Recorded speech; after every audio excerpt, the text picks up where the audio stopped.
Vous écoutez France Bleu Toulouse, il est 8h03. Pierre Cohen va-t-il officiellement soutenir François Simon? C'est le souhait de François Simon et de l'écologiste Gérard Onesta. Le vice-président de la région a lancé un appel hier matin sur France Bleu Toulouse à Pierre Cohen. François Simon, écolo, a été investi par le PS dans le cadre des accords entre les deux partis.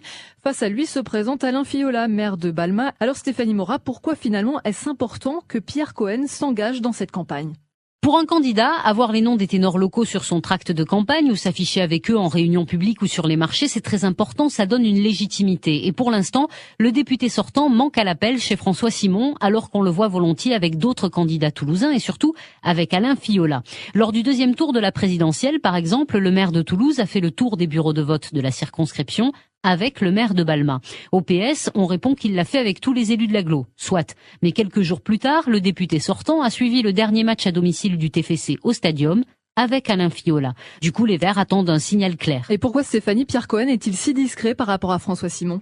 Alain Fiola a lâché un début d'explication dans la presse cette semaine en déclarant que si les Verts avaient proposé un autre candidat, il ne serait pas entré en dissidence. Un argument que l'on entend aussi beaucoup chez les socialistes historiques. Il ne faut pas oublier que François Simon est un ancien du PS. C'est le candidat du parti qui a perdu les municipales de 2001, mais surtout François Simon, c'est celui qui s'est présenté contre Pierre Cohen en 2008 et qui n'a pas appelé à voter pour lui au deuxième tour pour une question de place sur la liste. Et ça, le maire de Toulouse ne l'aurait jamais vraiment digéré. Et nous avons tenté de joindre Pierre Cohen pour l'entendre sur le sujet.